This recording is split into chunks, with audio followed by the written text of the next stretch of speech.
Diese Extremisten. Kriegstreiber. Verbrecher. Ein Diktator. Der Schurken auch Feinde der Menschenrechte.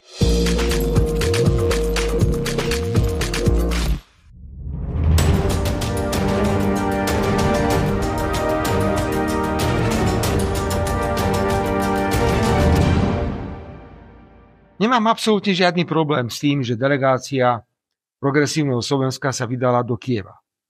Keď nemáte právomoci ani zodpovednosť, môžete rokovať aj o vesmírnej stanici na Marse.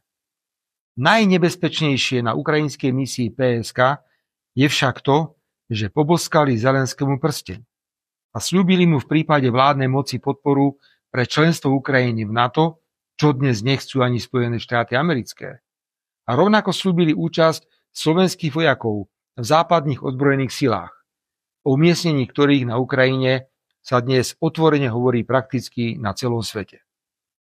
Vláda, ktorú vediem, nikdy nepodporí členstvo Ukrajiny v NATO, pretože by to viedlo len a len k tretej svetovej vojne.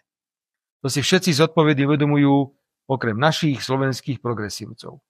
Vláda rovnako nikdy nenavrhne vyslanie vojakov na Ukrajinu, aby mali otočené zbranie proti Ruskej federácii. Ak sa tento nápad páči poslancom Progresívneho Slovenska, odporúčam im, aby vstúpili do radov ukrajinskej armády. Obávam sa však, že chlapci z PSK nestrieľali ani len z gumipušky alebo vzduchovky, o reálnych zbraniach nehovoriac. Máme proslovenskú vládnu koalíciu a proukrajinskú a protislovenskú opozíciu. Ľudia si budú môcť v nasledujúcich voľbách ľahko vybrať. Spôsob, akým ukrajinský prezident Zelenský odmieta stretnutie so mnou v utorok alebo v stredu v Davose na Svetovom ekonomickom fóre, potvrdzuje, že nemieni nič zmeniť na svojom rozhodnutí nepustiť cez Ukrajinu ani centimeter kubického plynu. Viem, že narozprával chlapcom a dievčatám z PSK všelijaké rozprávky a ho počúvali s otvorenými ústami. Faktom zostáva, že prezident Zelenský sa vtiera do priazne nového amerického prezidenta za každú cenu. Nejde len o to, že Slovensko príde o stovky miliónov eur na tranzitných poplatkoch a celá Európska únia o desiatky miliárd za vyššie ceny plynu. Ale aj o to, že zastavením tranzitu plynu cez Ukrajinu ponúka Zelenský celú Európu na zlatej tácke Spojeným štátom, aby dodávali viac a viac drahšieho skvapalneného plynu. Vrcholom všetkého je ukrajinský vojenský útok na južnú vetvu plynovodu Turk Stream, plynovod, ktorý prenáša ruský plyn do Turecka a potom ďalej do juhovýchodnej a južnej Európy. Zelenský chce jednoducho zastaviť akýkoľvek tok plynu z východu na západ, aby tiekol plyn zo západu na východ, teda najmä zo Spojených štátov do Európy. Čím ďalej, tým viac som presvedčený, že prezident Zelenský nás núti do reciprocity a my do nej pôjdeme. Už som oznámil zoznam možných recipročných opatrení. Najviac sa prikláňam k vetovaniu ďalšej európskej finančnej pomoci Ukrajine, lebo takéto rozhodnutie vyžaduje v Európskej rade jednomyseľnosť. Prezident Zelenský si myslí, že všetci by mali byť jeho sluhovia. V mojom prípade narazila kosa na kameň. Robert Fico je slovenský premiér a nie ukrajinský sluha. A už prosím, nebuďme všetci takí precitlivení na akúkoľvek diskusiu o budúcnosti Európskej únie a NATO. Tak ako do roka padla Varšavská zmluva, svetové dianie môže poslať do historických učebníc aj Európsku úniu, aj NATO. A slovenský plač na tomto nič nezmení. Platí, že Európska únia a NATO sú našim životným priestorom, ale nikto nám nebude brániť varovať Slovensko pred rôznymi rizikami. V tejto súvislosti ma v poslednom čase dosť šokujú vyhlásenia nového generálneho tajomníka NATO, bývalého holandského premiéra Marka Rutteho, ktorého osobne poznám.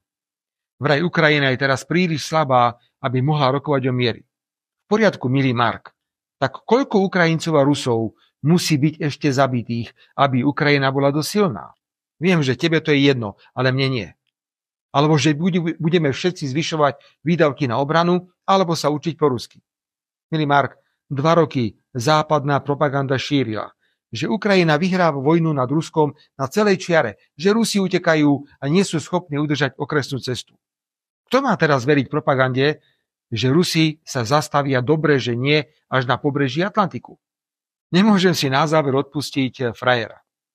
Je ním nemecký páchateľ odsúdený do väzenia, ktorý sa rozhodol, že si zmení pohlavie, aby mohol ísť kam do ženskej väznice. Lebo to umožňuje nemecká legislatíva.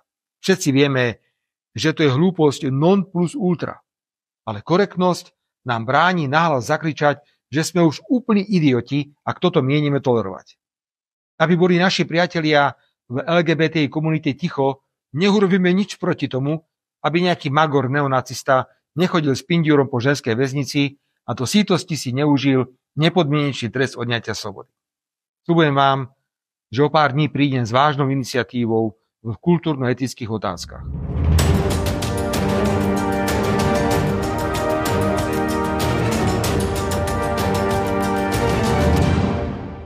Liebe Zuschauer, wenn euch unsere Beiträge gefallen, teilt sie unbedingt in den sozialen Medien. Abonniert unseren Kanal und drückt auf die Glocke, damit ihr keine Veröffentlichung von Gegenpol verpasst. Diese Extremisten, Kriegstreiber, Verbrecher, als ein Diktator, der Schurken, Feinde der Menschenrechte.